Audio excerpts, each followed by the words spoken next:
Assalamualaikum warahmatullahi wabarakatuh. Murid Sunan Muria yang bernama Mbah Hasan Sadali, Syekh Maulana Hasan Asadili atau Mbah Hasan Sadali merupakan salah satu murid Sunan Muria atau Syekh Maulana Umar Said yang berasal dari negeri seberang, berkelana hingga ke tanah Jawa selepas menuntut ilmu tasawuf di negeri Baghdad, Irak. Di kemudian hari, Kanjeng Sunan Muria meminta kepada Syekh Maulana Hasan Asadili untuk pergi ke sebelah utara, tepatnya di daerah Rejenu. Di wilayah ini, Syekh Maulana Hasan Asadili mendirikan padepokan untuk mempelajari ilmu keislaman bagi masyarakat setempat. Kawasan wisata alam Rejenu dengan ketinggian kurang lebih 1150 meter di bawah permukaan laut terletak di pegunungan Argo, Jembangan Gunung Muria, kurang lebih berjarak 3 km dari Pesanggerahan Solo. Masih banyak yang belum mengetahui kompleks ziarah ini. Keadaan alam masih alami. Untuk mencapai lokasi dari desa Rejenu cukup jauh, kurang lebih sekitar 3 km. Bisa ditempuh dengan jalan kaki atau kendaraan bermotor. Banyak dimanfaatkan oleh para alim ulama atau santri pondok pesantren untuk beruzlah atau nyepi dan memperoleh ketenangan batin. Rejenu sendiri berlokasi di pegunungan Argo, Jembangan, sekitar 3 km dari Pesanggerahan Gunung Muria. Menurut cerita rakyat dari desa Rejenu, Syekh Hasan Sadili adalah seorang ulama, guru besar spiritual dari Wali Songo. Beliau berasal dari negeri seberang Timur Tengah, berkelana untuk sampai ke tanah Jawa yang bertujuan mensiarkan agama Islam. Sebuah makam di sebelah utara makam Sunan Muria, di atas objek air terjun Montel, tepatnya di Japan Utara, yang dikenal dengan Rejenu, yang berdasarkan astronomi berada di koordinat 6 derajat.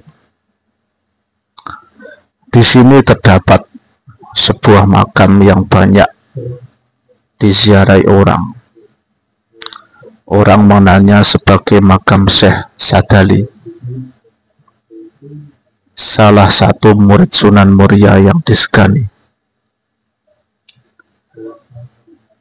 Untuk mencapai makam ini memang tidak segampang bila ingin ziarah ke makam Sunan Muria. Kawasan ini boleh dikatakan belum tersentuh tangan atau pembangunan yang menyediakan fasilitas kemudahan. Masih alami, listrik pun belum tersedia. Walau sekarang jalan menuju tempat tersebut telah diperlebar dan dilapisi beton sehingga banyak tersedia jasa ojek melalui rute desa Japan. Sedangkan bila melalui air terjun Montel masih harus melewati jalan setapak. Yang datang berziarah tidak hanya dari Kudus, banyak yang berasal dari kota-kota besar di Jawa seperti Jakarta, Tangerang, Bandung, Semarang, dan Surabaya. sebagian lagi dari Palembang, Kalimantan, bahkan dari Singapura, Irlandia. Selain itu, ternyata masih ada beberapa objek lain yang berdekatan dengan makam Syekh Sadili dan air tiga rasa ini. Objek-objek itu diantara lain yang pertama air terjun Langgar Bebrah, cukup tinggi, tak kalah dengan air terjun Montel di Colo. Namun jalan ke arah sana belum jalan setapak atau lewat aliran sungai Rejenu. Yang kedua Gua Jepang. Yang ketiga makam Syekh Subakir dan Ali Murtado. Di sebelah atas melalui jalan setapak yang terjal. Yang keempat Sendang Angling Darmo.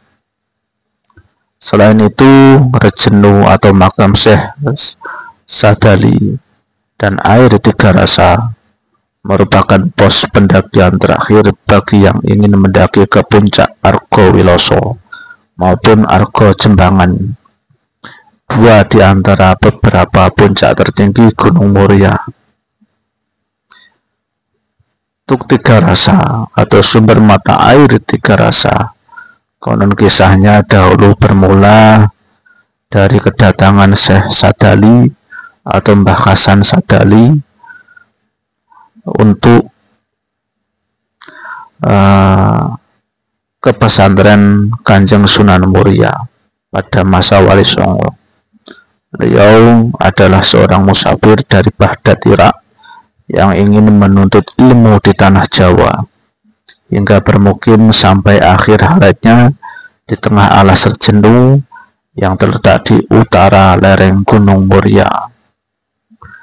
Ketika Syekh Maulana Hasan Asadali menghadap Kanjeng Sunan Muria, yakni Raden Umar Said, untuk berguru, dan selanjutnya Kanjeng Sunan Muria meminta Syekh Maulana Hasan Asadali untuk pergi ke sebelah utara, tepatnya di daerah Rejenu.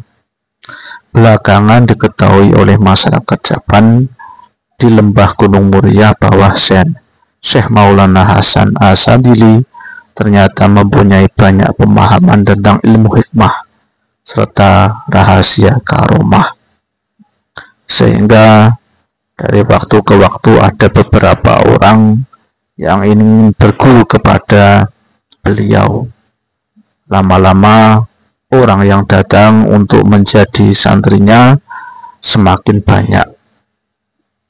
Melihat perkembangan itu, maka Syekh Maulana Hasan Asadili bersama para santri dengan bantuan para penduduk sekitar alas Rejenu kemudian membangun sebuah langgar atau musola yang di bawahnya terdapat sebuah mata air yang digunakan para santri untuk berwudu dan memenuhi kebutuhan hidup. Namun pada suatu ketika muncul berita bahwa air dari mata air tersebut mempunyai khasiat dapat menghidupkan orang yang sudah meninggal. Lama-kelamaan masyarakat Gunung Muria dan sekitarnya semakin banyak yang berbondong-bondong untuk melakukan persembahan atau ritual-ritual untuk mendapatkan berkah dari mata air itu. Ketika Syekh Maulana Hasan Asadili melihat hal tersebut, maka beliau menjadi murka dan langsung menutup ember, menutup sumber mata air tersebut, karena banyak hal yang dianggap musyrik telah dilakukan oleh penduduk setempat. Itulah beberapa waktu kemudian, di sebelah barat langgar yang berjarak kurang lebih 100 meter, muncul 3 buah mata air yang kemungkinan besar dibuat oleh beliau untuk mengambil air wudhu. Para santri pun menggunakan ketiga mata air tersebut sebagai tempat wudhu, mandi, mencuci, dan lain-lain. sebagai pengganti mata air yang telah ditutup oleh Syekh Maulana Hasan Asadili. Setelah beliau wafat, dipanggil untuk menghadap Allah Subhanahu wa taala. Jenazah beliau dimakamkan di sekitar 3 mata air yang lazim tersebut, yang bernama Tuk 3 Rasa tersebut. Mengenai istilah air 3 rasa, menurut Mbah Abdullah Kuncan makam yang pertama, istilah tersebut berasal dari lidah para musafir yang datang. Ketika pengunjung meminum ketika sumber mata air tersebut, maka mereka merasakan rasa air yang berbeda-beda. Itulah asal muasal dari tempat ziarah yang sekarang terkenal air 3 rasa. Semoga bermanfaat. Kurang lebihnya mohon maaf. Wassalamualaikum warahmatullahi wabarakatuh.